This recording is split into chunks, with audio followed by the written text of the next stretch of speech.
Hello, Feral friends. Welcome back to another episode of Feral. I'm your host, Savana Montana, and today I'm going to take you down a path of the last 4 years of therapy, basically.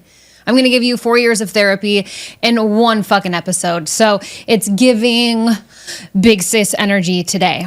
We're going to talk about therapy. We're going to talk about awareness. We're going to talk about self-work and why it's so important and how it forces you to become who you're really supposed to be. It forces you to be unapologetic and loud and loved and important and feral and free and authentic.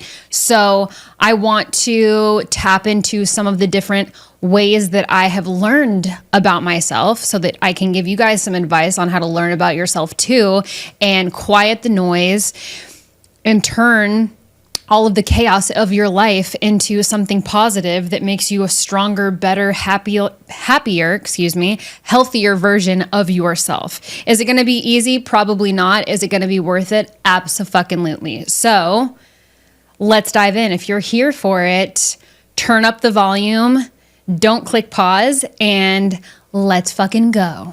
Full disclaimer, you guys, I am not a doctor. I am not a coach. I am not a therapist. I am not any specific kind of thing that can diagnose anything that's going on in your life. I'm strictly giving you guys advice based on my own experiences in life. So take that with you how you should and how you will with a grain of salt. I'm just being honest up front here, okay? If I can help you, fabulous, but I am not certified anything special, okay? Therefore, I cannot make you any guarantees during this episode, but I can pretty much promise you that you're going to be walking away feeling more powerful and more happy with who you are by the end of this episode. So, is it loud? Is it messy? Is life difficult when you're tapping into your ferality? Absolutely. Let's get into how life and how dealing with ourselves can be loud. It can be messy. It can be pretty. It can be beautiful. But all in all, it's unapologetic. And it is truly your authenticity that's shining through. You just need to guide yourself to get on the path that is meant for you so that you can be in alignment with your truth and attract the things, the people, the minds, the pieces of the puzzle that are for you on your journey while you're here. And mastering self is the fastest and most feral way to get there, if you ask me. First, let's talk about thoughts. What you think about is what you become. So imagine it like a mental diet, just like a food diet. What you feed yourself is going to impact how you think, how you feel, how you operate, how you act, how you respond, all of these things. What you feed your mind is going to do the exact same thing. So perhaps what you're feeding your mind, the thoughts that you're feeding yourself are not good, because if you're watching yourself go down a spiral and hit rock bottom and freak yourself out, it's probably based on what you're thinking, because you're feeding that to your mind. What you feed your mind shows up in your reality. So if you're thinking negative thoughts, you're going to start attracting negativity to you. You should even test this just in a day and just think about negative shit, or have a moment or an hour where you're just going down a rabbit hole of things that don't serve you, and watch what happens around you. Because I promise you, it's not going to be positive shit. 9 times out of 10, it's not going to be positive. So we have to be extremely careful and focus on our thoughts and what we're telling ourselves. For instance, something that I struggle with personally is when I wake up first thing in the morning, I have negative thoughts. I swear the devil sleeps on my back sometimes, most of the time, because when I wake up, I generally wake up thinking about a bunch of shit that I don't have control over, and things that stress me out, and people that make me upset. It could be something that happened 4 years ago. It could be something that happened 4 days ago. It could have been something that happened last night. But I wake up and I stew and I fester. And I know this, but it took me a long time to become aware of the fact that I was doing that, because I am the only person who has control of those thoughts. So they're not being implanted in me. I mean, maybe they are on a subconscious level, on a universe, God level, sure. But it is solely my responsibility, and I have the ability to change what I'm thinking about. And if I'm thinking about something that's making me feel bad, why would I keep thinking about it? Why would I keep focusing on that? Just to stress myself out more, just to make myself more nervous, more anxious ridden, more upset, more pissy, more irritated. That's what I'm doing to myself. So by coming aware of what you're thinking about can directly correlate with how you're reacting and how you're showing up in your life and showing up in the world and around the people that you care about and the people that you love, and even random people on the streets or in the gym or at the grocery store. So focusing on your thoughts and doing a mental cleanse on how you think about things, how you frame things, what you're thinking about, when you're thinking about them, is going to have a huge impact on the person that you're about to become. Your thoughts create your mood. So if you're thinking highly and you're thinking positively, don't you think that you're going to be in a better mood? You're going to be more fun to be around. You're going to be more optimistic. You're going to have better things to say, because you're focusing on happy thoughts. Not that life is perfect and you don't have moments where you're down or things aren't going just your way. Sure. But when the challenge is when you're in the moments when you're not focusing on good things and you're not having good thoughts about yourself or your surroundings or the situation that you're currently in, the faster you can get out of it is the faster you can change that mood. Your energy around it, which is another thing. Your thoughts create your energy, the energy that you emit, what you're putting out into the world. If I'm in a negative space, in a negative mindset, in a negative headspace, and I'm hanging out with my significant other, don't you think he can pick up on that? Probably. I'm going to go with yes, he can feel that I'm in a shitty mood. No one wants to be around somebody that's in a shitty mood, right? At least I don't. I'm sure you guys wouldn't want to hang out with me if I was in a shitty mood and I was putting out negative energy. And it could have something that's got nothing to do with anybody in the room, nobody around me, nothing to do with the situation that I'm in. But because I'm thinking about it and I'm focusing on those thoughts, it's changing the energy space that I'm in, the energy field that's around me, and other people are affected by that. So if you stay in negative thoughts for such a long period of time, you're just going to start to emit negative energy. Same thing on the flip side. If you start focusing on positivity and good things and positive and optimism, you're going to emit a positive energy. You're going to attract like-minded people. You're going to attract positive energy to you. The scenarios and the situations that happen for you and around you will start to get better because you're focusing on what's better. If you're not feeling good or you're around somebody that's sick, for instance, I think science can actually back this. This changed my life. Let's say your mom's sick and you guys live in the same house. Well, if I tell myself my mom's sick, I'm going to get sick, I'm going to get sick, I'm going to get sick. I'm telling you guys this story because I used to do this. I couldn't be around anybody that was sick because I was going to get sick, because I was so susceptible to getting sick when I was growing up that if I was even around someone, I was like, oh, I'm going to get sick. But I was telling myself I was going to. It didn't matter. I could sleep at somebody else's house and I would still get sick because I was telling myself, oh, it could be this, it could be that. You're just repeating that. So you're going to create those thoughts into your reality. It sounds crazy and it sounds woo-woo, but just test it the next time. It could be a sick thing, it could be a negative thing, positive energy, whatever you want it to be, but just test the theory that I'm telling you, because it could change your life too. So don't make yourself sick. Don't tell yourself that something's going to happen, because the more you tell yourself that something's going to happen, it's going to. Unless it's something that you want to happen. Like you want that pay raise, or you want that cool job, or you want this dream to come true. Keep telling yourself that it's going to happen. Keep doing the actions behind that thought to make it happen, and it will start to show up in your life. It will start to create opportunity. The world will start to work around you in your favor. But that works both ways. So negative, positive. Keep your thoughts positive. You have control of them. Same thing with behavior. You will start to behave and act a different way based on the way that you tell yourself that you're going to. Something that's been playing over and over and over and over in my head for such a long time is you're not who you think you are. You are who you practice being. After I heard that, I could never unhear it. And it's probably one of the most profound, pivotal moments in my life. We are not who we think we are. We are who we practice being. So who do you practice being? Who do you think you are? What are the thoughts in your head? Because whoever you think you're being is not who you're being. It's how you're acting. It's how you're behaving. It's how you're showing up. So be conscious and be aware of the thoughts that are going on in your head, because those patterns and those belief systems are what cause your behavior. It's how you respond. It's how you react, both good and bad.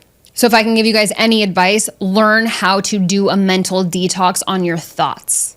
Even if you have to write them down, detox your brain and remember the way that you think about things, the way you think about yourself, the way you think about your surroundings, your job, your family, your friends, anything that you're thinking about. If it's negative or it's affecting you in an unhealthy, unhappy way, change the way that you think about the situation. Just like you would do a physical detox on your body and drink juice for 3 days to get out all the bad, all the nasty stuff from your gut, right? Do the same thing with your mind. Do a mental detox, a mental cleanse on your thoughts. If you're struggling to stop overthinking or going down that negative spiral or the rabbit hole of just shit that sits in your head, you don't necessarily have to stop those thoughts. You just need to redirect your thoughts, right? So think about it in a sense of, you wouldn't let trash sit in your kitchen, would you? No, of course not. You would go grab the bag, zip it up, tie it up, and take it out. It's the same thing that you would do with your mind. You shouldn't let trash sit in your mind. Wrap it up, take it out to the garbage can. You have to become the gatekeeper of your own brain. And you can do it. It's the awareness that you have to start with in order to start detoxifying your mind so that you can clean house and redirect your thoughts into what you want them to be in order to become the person you need to be. Something that's really hit home with me throughout years and years of therapy is emotions. I'm a female. Most women listening are female. There's a few men that listen to the show too. If you are a man and you listen to the show, shout out to you, because you guys get all the dirty little fucking secrets. So congrats, kudos to you. But emotions are like data. Emotions aren't drama all the time. Are we drama queens? Can we be over dramatic and overreact? Absolutely. But first and foremost, emotions are just internal data on how we act, how we respond, how we think about things. And I think we've been trained to keep our emotions in a box, in a cute little tied up bow that's just beautiful all the time, that when we step out of that, we get judged for it or we get shunned for it because, oh my gosh, she's so emotional. Oh my God, she's fucking crazy. But really, all your emotions are keeping data on you. So start reframing that in your mind. Emotions are data. Emotions are not drama, because how you think about things is how they're going to correlate with you. So when they show up in your life, you know how to respond, you know how to act, you know how to process the emotion before you just flip out. Learning how to reframe your emotions can be difficult, but just remember, when you're going through this process of the reframe, your emotions are not your weakness. Your emotions are your messages. They're signaling you. They're communicating with you. If something feels some sort of way, your emotions are kicking in and stepping up and saying, hey, this is a problem for me, or this is a red flag, or, ooh, I really like this, or, oh, I'm excited about that, or this makes me feel uncomfortable. Your emotions are just a database, and they're trying to communicate with you and send you messages. So we have to learn how to appreciate them and work with them and reframe them in our mind to know that, again, they're not drama, they're data. There's so many emotions that I could go through with you on this episode, but I'm going to just touch on 3, and I'm going to hit my 3 tops because they're what I deal with the most. And I feel like they're the most common of what a lot of women are dealing with right now. So let's go with fear, anger, and anxiety. Those are the 3 emotions that we're going to touch on today. So fear is just showing us what matters most.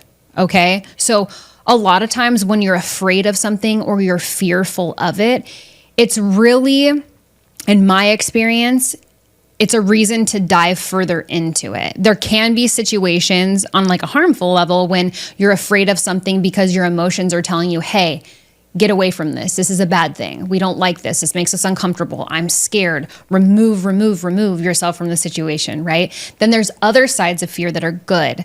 And the other side of fear that is good is when something is so big and it's so audacious and it's so uncomfortable for you, but it's something that you want.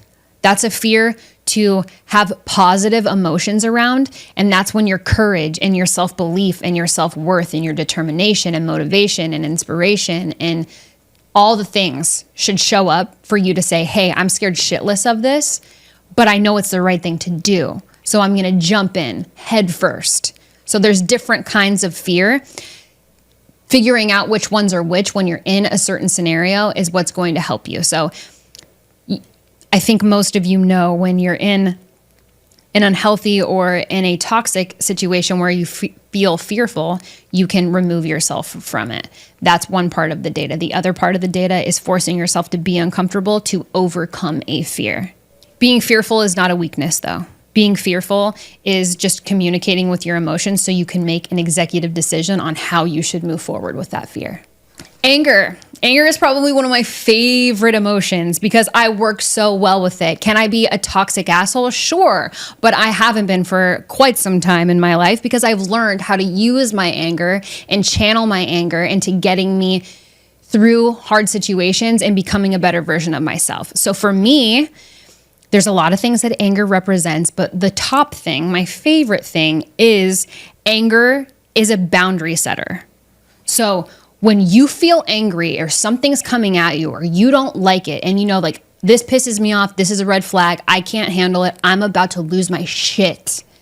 That's anger, right? We're pissed off. So if you're in your emotional self and you're getting upset about something, there's a really, really high probability that somebody or something on the other side of that anger is crossing a line with you. They're crossing a boundary. If you're anything like me or like the person that I used to be, I used to let people just, that line in the sand, that boundary that I wouldn't fucking set, I would let people just run all over it. It was just like dusted over line in the sand.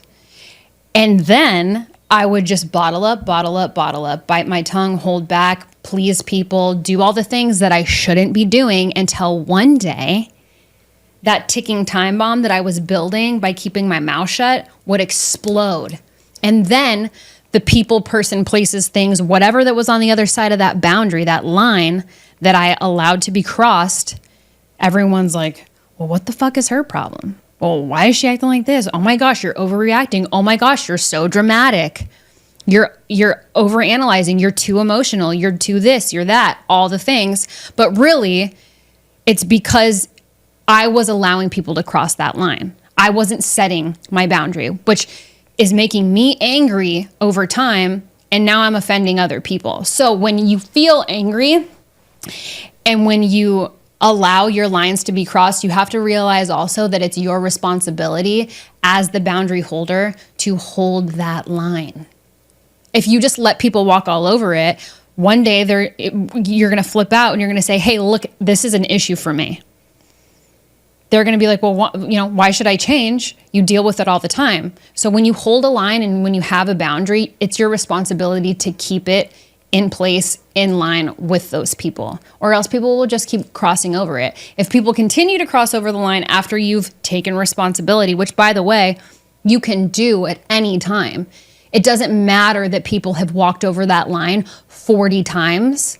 If you decide, hey, today I'm going to change this, today I'm going to fix it, that is your right to do. You just have to stay strong and continue to hold the boundary so people know, hey, this behavior that I'm showing this person is no longer okay. But that is a lot of times where this anger is coming from. There can be a plethora of reasons why people get angry, but I'm honing in on the boundary one, because holding a line will make you so much stronger, and it will protect your peace.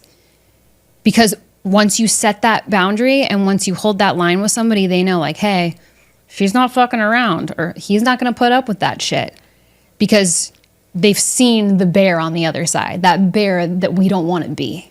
And anxiety. Anxiety is one that we hear all the time. You guys, everybody is anxious. Everybody's got anxiety, this and that, the next thing.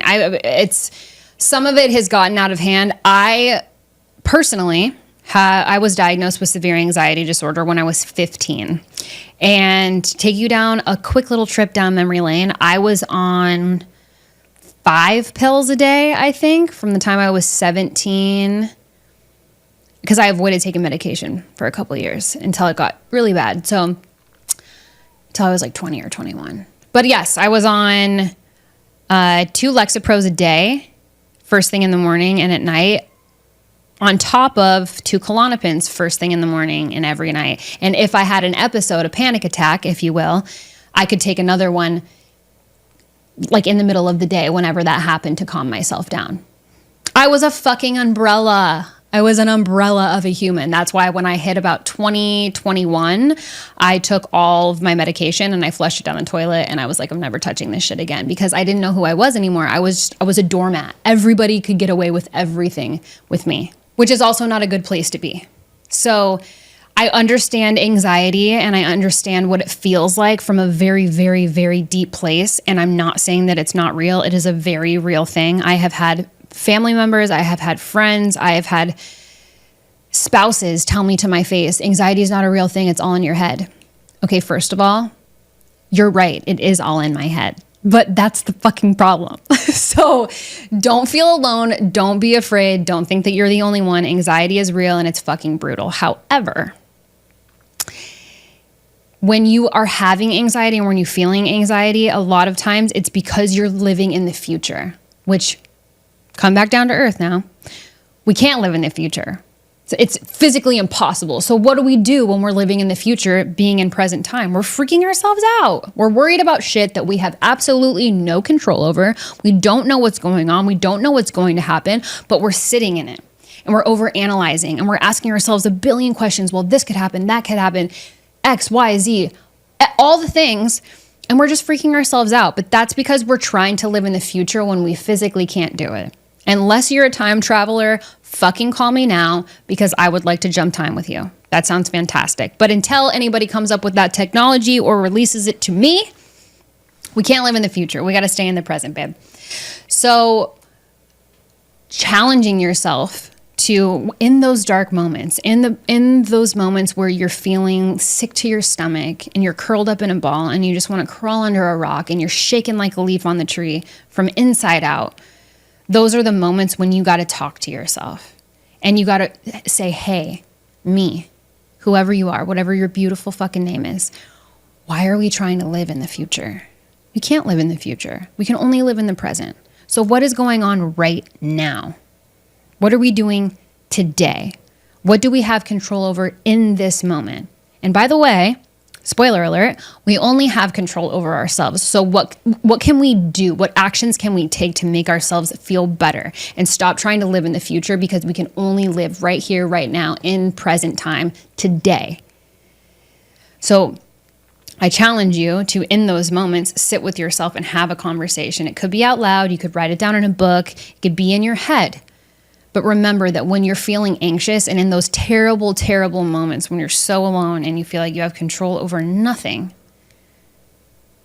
bring yourself back to the present. Center yourself and be one with you, because all anxiety is us trying to live in the future because we forgot that we can only live in the present. I'm going to take it a step further. Anxiety, if you're an empath or if you're highly intuitive, you know exactly what I'm talking about. And if you're not, then listen up, because you could learn something here. Anxiety and intuition oftentimes feel very similar, because you have like this gut-wrenching feeling. And sometimes it's hard to tell, am I just anxious about a situation or is my intuition kicking in? The difference that I've found in my life of somebody that, not to toot my own horn, but I am extremely empathetic and I have a very deep intuition. I am a very energy sensitive. Some days it's really, really difficult just to walk into a room of people. And some days I've got it on lock. It ebbs and flows, but you got to learn how to control it. So anxiety and intuition can often feel the same way. The difference that I've seen and found is that intuition whispers to you and anxiety screams at you. So whether that feeling of uncomfortability is the same in the moment, take it a step further and have that conversation with yourself. Is this intuition or is this anxiety? Because your intuition is going to whisper at you. And it's going to say, hey, this is fucking weird. Hey, put your antennas out. Put your hands up. Little red flag going up. Let's pay a little bit closer attention. Your intuition should feel calmer once you have a conversation with it because it's just trying to give you awareness. It's trying to give you a heads up to say, hey, look deeper into this. Think a little bit harder before you take your next step. Anxiety is going to scream at you. Anxiety is like, oh my God, the fucking house is burning down. The sprinkler heads are coming. Turn on all the sirens. Like, your anxiety is going to make no fucking sense. It's just going to freak you out. It's going to just cause problems, right? Left and right. Anxiety, you're freaking out from the inside out. You're freaking out from the outside in. It's just absolute chaos. That's a really great indicator that you can come back to earth and be in the present moment and say, hey, I'm just freaking myself out. This is anxiety. I'm trying to live in the future. And then also, hey, I have a reason to feel this way. My intuition is knocking at my door and saying, hey, open your eyes, put your sunglasses on your head and squint a little bit. Something doesn't feel right. So that's something that's helped me out through the years. They can feel very similar. They can feel very different, but ultimately your intuition is going to guide you through a situation or a scenario or some sort of uproar that's going on in your life, and your anxiety is going to guilt trip you through it. And then another key indicator that it's anxiety and not intuition is the guilt tripping, the second guessing yourself, the contemplating, the overthinking, the making excuses for other people, the making excuses for yourself, and suffering in silence and going through that cycle over and over and over again. The key to both is being present. Come back to earth, come back to center, and stop trying to live in the future and stop trying to control the situation. Just be one with yourself and have a conversation so that you can diversify what's going on. Another thing I keep seeing online that's driving me fucking crazy, I want to jump into with you guys now, which is motivation.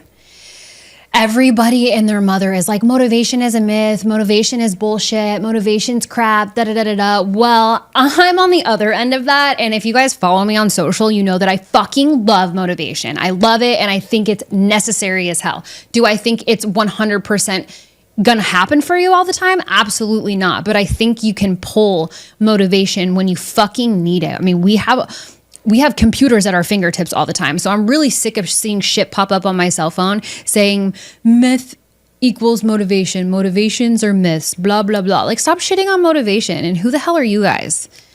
We're going to get into the discipline and the habits and all this shit right now, but stop shitting on motivation because I happen to really like it. And in my worst moments when I'm feeling the shittiest and I don't have the motivation to go to the gym or to get out of bed, or I'm having a bad day, or I'm depressed, or whatever those things are in that moment in time, I go online on TikTok or on Instagram, and I will search my favorite influencers who make me feel the best about myself, the people that I align with the most, and the people that put a shit-eating grin on my face. And I'll watch a couple of their clips and boom, I snap right out of it. Same thing with podcasts. I'll listen to someone's voice that resonates and aligns with the frequency that I live on, and all of a sudden, within 10 minutes, I've got a little bit of motivation back in my system.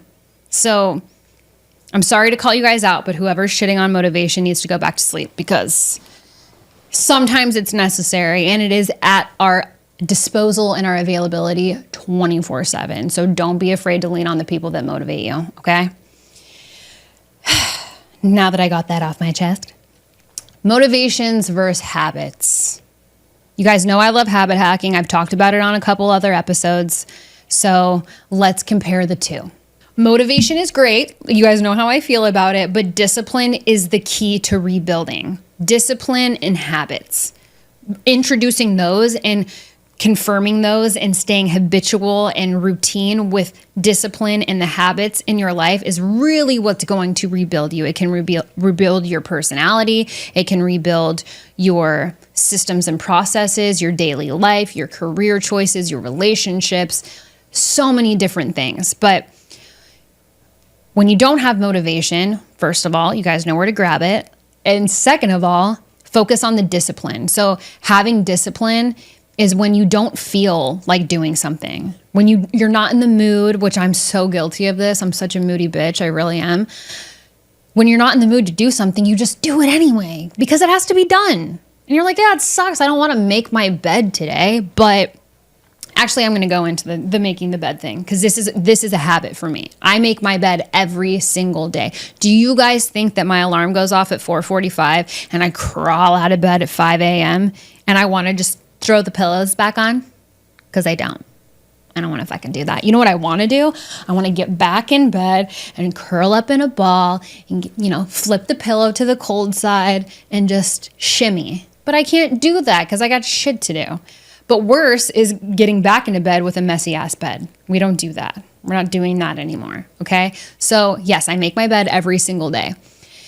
This is such an easy thing. And I'm just focusing on this. There's so many other habits that we need to focus on besides making your bed. But I'm going to give you guys the easiest one. If you're not making your bed, start making your bed. Why? Whatever time you wake up, it doesn't matter. Once you've made your bed, you've already accomplished one task for the day. You've already accomplished something right when you wake up in the morning. That accomplished task can be used to habit hack. So if there's something else that you want to incorporate into your day or into your morning routine, it could be evening, afternoon, whatever your day looks like, we're going to focus on the morning. You've already accomplished one task, which means you can habit hack and add another one to it. So you know that right after you make your bed, what's the next thing you do? I mean, I could give you guys my morning routine. I don't go and grab my phone off the nightstand, but I'm going to guess quite a few people do. So you made your bed, then you go pick up your phone. You go take your phone off the charger. Well, before you do that, maybe you want to incorporate eating vitamins. I want to start taking supplements in the morning because next I'm going to go to the gym and I need to have my vitamins and whatever. So you can habit hack and you put your vitamins on your nightstand. So now, before you take your phone off the charger, your vitamins are sitting right there. You see them. They're already a part of the next thing. Once you start habit hacking and adding things to your routine, you're unfucking stoppable. You'd be shocked at how many things that you accomplish before you even get in your car to go to work or get in your car to go to the gym. Whatever your morning looks like, we're just focusing on this. So discipline is extremely important when you want to become the next version of yourself. And I've had several conversations with my therapist about this. I've had several conversations with my fiance about this, with my family members. I mean, it is not an easy thing to be a disciplined human being. But once you start doing it and you incorporate these habits and you make the things that you want to be readily available to you habitual and routine, they just get easier and easier and easier, which holds you more accountable, which makes you a more disciplined version of yourself, which makes all the other hard shit that's coming for you, that's going to catapult you into the person you want to become, easier. Because you're like, well, shit, I accomplish all these things in a day. All these things hit in my afternoon. I do all this shit before I go to bed. I do these things first thing in the morning. What's coming at me next? I'm ready for it because I know that whether I want to do it or not, I have the discipline that I know that I'm going to get it done. And you're going to feel so good about yourself. And feeling good about yourself is really, really important when you're trying to become a better version of yourself because you're doing the self-work. You're doing the hard parts. You're staying consistent and showing yourself that you can commit to something even when you don't feel like it, even when the motivation's not there, even when the depression sets in or the anxiety hits or it's a rainy fucking day. But you know you can do it because now it's become a discipline. Now it's become a habit. It's pathological. There are so many days, let me just tell on myself really quick. There's so many days when I don't want to come into the studio and record an episode, but I'm scheduled the same. This is my private studio. I can come in here literally whenever I want, but But I set a schedule for myself. I have a time block. I'm like, I know when I'm going to come in. I know when I need to prep for my show. I have to stick to a schedule, because if I don't, I lose all control, and I don't have control over what I'm doing, and my discipline lacks, and my habits lack, and I don't get the shit done that I need to get done. And then I feel like crap about myself. I'm guilty. I'm not perfect. I still make those mistakes today. Being aware of the mistakes that you're making is the first step in order to changing them. Same thing with the gym. You guys think that I get up at the ass crack of dawn because I want to go push weight around? Because I don't. And some days I don't. Some days I drink my coffee for an hour and a half, and my espresso is this big. My macchiato is literally, I have zero excuse. If I miss the gym, my fiance is probably not going to talk to me. No, I'm just kidding. But really, I'm just not a fun person to be around, because I've already let myself down first thing in the morning. I didn't make it to the gym. I didn't do what I told myself I was going to do. That eliminates self-belief. That creates self-doubt. That lowers your self-worth, because you're not keeping your promises to yourself. And keeping your promises to yourself is the most important thing you can do, especially when you're trying to become the best version of yourself. So practice self-discipline. Get in the habit of doing that. Keep promises to yourself. And remember, you guys don't need to feel inspired to act. You can take action without the inspiration. Once you start to act and keep the promises to yourself and move your ass, the inspiration follows. The motivation comes. The determination peeks its head. Because it's like, oh, shit. She said she was going to come here at 6 a.m. and she's here at 6 a.m. And then she did it the next day, and the next day, and the next day, and the next day. And then it's a habit. And then it's easy. And then it's like, why wouldn't I be there? Oh, sorry, guys, I can't go out tonight because I have something to do for myself first. Then you really start to see what self-love looks like. And you really come into your own. Ask me how I know. And it can be scary, because you're like, maybe thinking, well, how do I build new habits when I always fall off? Okay, well, you got to take some accountability. It's your fault that you fell off your habit. But remember, you can give yourself grace. Don't give yourself so much grace that you don't get anything done, but you're not going to rebuild yourself in your life overnight. You're going to rebuild it over time. So minute by minute, take baby steps, okay? Your habits are what become the backbone of the future self that you're building. Those of you who have been in therapy or have had mentors or done any sort of self-work at all, you know that letting go of your past is a key component. So let's talk about letting go of the past. It's something that I have struggled with immensely. I have tried to fix people that don't need fixing or want help or welcome change and growth into their life. And it took me a really, really, really long time to let those people go, let those things go, accept people for who they are, what they are. But ultimately, you've got to stop living in the past and let it go, because you've already written that chapter. How do I put this into words for you? I was at a point a couple years ago where I was so focused on chapter 4. This is just random. I'm just going to use number 4. I was so focused on chapter 4 that I didn't realize that I was already living in chapter 8. And it was fucking up all of the writing of chapter 5 and 6 and 7, because throughout all those chapters, I was living in the past because I couldn't let it go. So I kept repeating chapter 4 because I was focusing on chapter 4. Meanwhile, I'm over here writing chapter 8, and I'm like, why does chapter 8 sound so much like chapter 4? Because you didn't let it go, bitch. Let it go. You already wrote it. You ended the chapter. Then you wrote 5, 6, and 7, and they almost look identical. And you're wondering why you're still the same person, because you're still thinking in the past. You haven't let it go yet. And you cannot let it go until you learn how to process that pain. Processing pain is one of the best fucking things I've ever figured out how to do. And it is by far one of my best qualities, because it's made me who I am today. However, I have made a lot of mistakes, it taking too long to process my pain to the point where it's now consuming me. So I don't want you guys to make that same mistake, but I do want you to learn how to process your pain.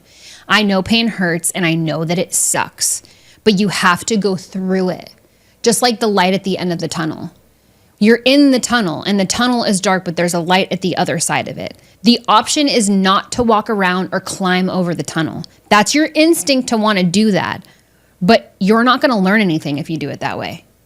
You're just going to recreate that chapter, and it's going to show up in all of your next chapters until you learn to process it and let it go so that it can live in chapter 4 where it belongs. Because if you don't, you're just going to keep writing it in chapter 8 and chapter 9 and chapter 10. Do you guys pick up what I'm throwing down? Let's not do that. Romanticizing your pain can be a really beautiful thing. It's like a fucking Hemingway book, right? And what a fabulous writer he was. But at some point, you've got to learn how to rewrite your pain and use it as fuel to get you through the next thing. And use it as a reward. It's a little check mark. It's a little badge on your shoulder, a badge of honor. You've made it through that. You understand that pain. And so when you understand something fully and you've processed it, when it shows back up in your life, you'll have more cognitive answers and reminders and reactions and responses to, hey, I've seen this before and I don't want this back. Which goes back to the beginning of what we were talking about, your thoughts, what you focus on, how you respond, how you react to something, right? Well, what if I can't forgive myself? I just forgave myself for something that I did. How many years ago? Shit. 5 years ago? I just forgave myself. Sorry, I'm like sucking air through my teeth like a weirdo. I just recently forgave myself, and it took me a long time to do that. And it took me so long to be able to forgive myself because I was punishing a version of myself that no longer exists. Let me rephrase that for you. Start forgiving the version of yourself that didn't know any better. You didn't know what you know now. You didn't know that then. So stop punishing who you are today and stop punishing that old version of yourself. You've grown since then. That's not who you are anymore. But now the difference of who you are today and who you were back then that you're still punishing, that you haven't forgiven yet, now you're aware. So your self-awareness of who you used to be and the person that you're becoming is what sets those two people apart. But you've got to learn to let it go. You got to learn to process your pain. And before you can process it, just like before you can do anything that we've been talking about today, you have to be aware of it first. But forgive yourself. Stop punishing yourself. You don't deserve it. And it's not going to get you to where you want to be any faster. All right, I'm going to hit you guys with 2 more, and then we're going to wrap this shit up. But these may be the 2 most important pieces of advice that I give you today. And it's triggers and control. Triggers and control go hand in hand. First of all, let's talk about triggers. Triggers are just mirrors. Triggers are mirrors because they're showing you what you haven't healed from yet. So when something bothers you or it pisses you off or it makes you feel insecure, it's triggering, right? That's a trigger. It's triggering you to feel some sort of way. And usually triggers are not positive. Triggers are not making you feel better about yourself. They're making you feel worse. Well, if it makes you feel something negative, you have to stop and ask yourself why. So until you can become aware of what your triggers are, they're going to keep triggering you. They're going to keep coming for you like bullets. So I kind of gave you guys this advice on a couple other things, but triggers can be really, really easy to understand once you write them down. So when they come up for you, write them down, put them in notes on your phone. Who are they coming from? Where are they coming from? What are they coming from? Why are they coming? When you start asking who, what, where, when, why on a trigger, it's going to be a lot easier to, 1, notice when it's coming, and then 2, consciously understand yourself and why you're responding a certain way. Because if you can be aware of it and you can change the way that you think about it and the way that you respond and say, hold on a second, I'm triggered. This is making me feel upset. One, you can remove yourself from the situation, which is the fastest and easiest way to handle it. Or two, you can process the emotion, look that thing, person, place, or thing in the face and say, no, I'm not going to respond to this. I'm not going to react to this in a negative way because I'm stronger than that. I'm better than that. I've processed this pain. I understand where it's coming from. I understand what role you play in my life now. So I can react and respond in a different way that's healthy for me so that I can move on, so that these things no longer trigger me. A lot of times we respond to triggers with a control tactic because we want to control the narrative. We want to rewrite the story, just like we were talking about a couple of minutes ago. So first things first, you have to understand that control is an illusion. The only thing that we really have control over is ourselves. We can't control any outcome. We can't control what's going on around us with other people, places, and things. But we can control the way we think about things. We can control the way we act, the way that we respond, the way that we show up, the way that we talk to ourselves, the way that we talk to other people, what we welcome into our life, what we repel from our lives. Those are the things that we have control of. It's all internal. It's all up here in our head and our thoughts, in our hearts, in our minds. But you have to be aware of it first. Because if you're trying to control things that are on the exterior of your life that actually have nothing to do with you, your mind, your body, your soul, your spirit, you're dead in the water. So if I can give you guys any advice today, don't try to control the outcome. Stop trying to control the future. Stop trying to change the past. It already fucking happened. When you're trying to control a trigger, just know it's coming from an internal place. That's the only thing you have control of. The thing or person that is triggering you, you don't have control over that. How you respond to the trigger is how you will win. And I don't know about you guys, but I fucking don't like losing. Okay? And I don't think you guys want to lose either. So learn to control yourself. Self-control. That's like the hottest, sexiest thing that you can have is self-control on anything. If it comes to food, if it comes to fitness, if it comes to alcohol, if it comes to partying, if it comes to studying, if it comes to anything that you do, if you have self-control, then you have self-awareness.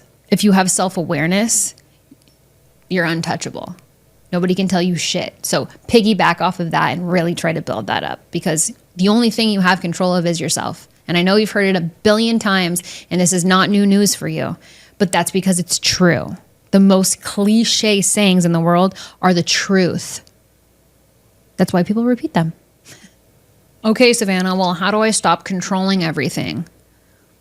Well, just stop. Just knock that shit off. But also take your control. If you're a control freak or if you struggle with self-control or if whatever control means for you in your life, it could be very different for very many people.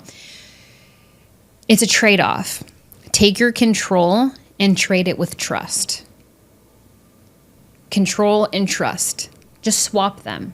Trust yourself. Trust your instincts. Trust your intuition. Trust your emotions. They're communicating with you. Trust your triggers. They're holding a mirror to you.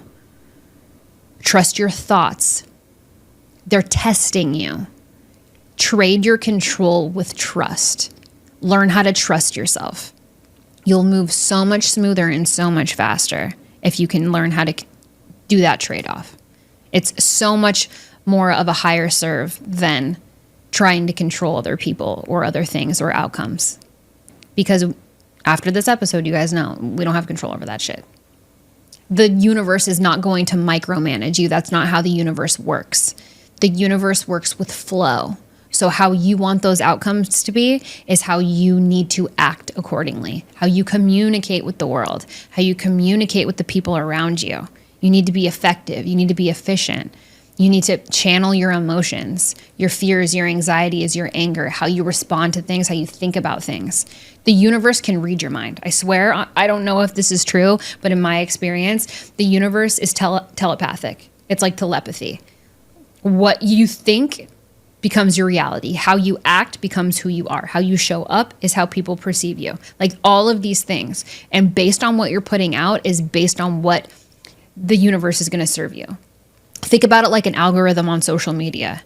What you put out into the algorithm is what the algorithm serves back to you, right? Same thing in life. What I want you guys to leave here with today is knowing that your thoughts shape you, your habits are what builds you, and your choices are what defines you. So start focusing on those things and build out a plan of who you want to become internally, externally, and focus on all those things. Because that's what's going to get you to the next step. That's what's going to catapult you into the next version of you that you want to be. And please take it from me, in all my years of therapy and all of my trials and all of my errors and all of my mistakes and my failures and my wins, I know a little bit about what I'm talking about. So if you guys can skip 4 years and pass go, I'm handing it to you on a silver platter. After listening to this episode, I'm giving you guys 3 challenges to take with you this week. So let's put some action behind the words that I'm saying. Task 1, clean up your mental diet. Shed all that shit out of your head, all the negative thoughts, what you're thinking about, what you're focusing on. Clean it up. Go clean that kitchen. Go clean out that closet. Go take out the trash, whatever it looks like for you. We're removing all of the negative and all of that extra weight and all whatever dump truck landed in your mind. We're taking out the trash. All of that stuff is going. We're doing a mental diet. Okay. That is task number 1. Task number 2. Turn one emotional spiral into an emotional signal and ask yourself what that spiral that turned into a signal is trying to teach you, because your emotions have so many lessons. Your emotions are signaling you to learn about yourself. If you're learning something about yourself that you don't like, you have to take the responsibility to change it. But first you have to become aware of it. So pay attention to your emotions. How are they signaling you? And what is that signal trying to teach you? Because there's a lesson in it. That's task number 2. And number 3, pick one habit that aligns with the person and the version of you that you're trying to become, not the version of you that used to be. Not your past self, not someone who you're not anymore. The version of you that you're trying to be right now in your life. You're becoming. Pick one habit that you can introduce, whether you habit hack or you just throw it into your mix, add it to your routine. What does that look like, and how is it serving the person that you are trying to become? It could be learning a language. It could be starting a new passion project, posting on social media, adding a difficult task, working out harder, hiring a nutritionist, getting into fitness. It could be literally anything, but add one habit that is going to help serve your future self. Thank you guys for listening today. I hope you enjoyed this episode. And remember that healing does not make you soft. Healing is what makes you powerful. It makes you stronger. It makes you more feral. It makes you more unapologetically you. That's how you tap into your authenticity. So thanks for listening. I hope you guys enjoyed it. You guys know where to follow me, but I'm going to repeat it for you now.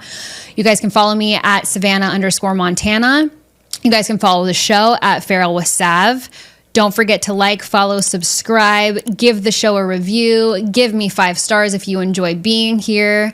If you guys have any crazy stories or confessions to make, feel free to email me directly at feral@savanamontana.com. I love hearing from you guys. When you're listening to the show, don't forget to tag, post, share, comment. I will repost it on the page. I absolutely love the shout outs and knowing that you guys are listening, whether you're driving in your car or on a hot girl walk or working out at the gym or heading to work, whatever that looks like. I just like to know that you guys are listening, and however I can help you, give me the shout outs, write me in the DMs, leave it in the comments, because it will show up on the next show.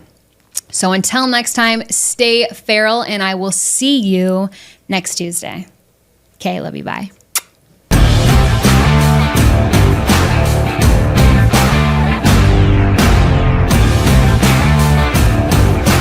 Let me tell you who the fuck I think I am. You got a minute?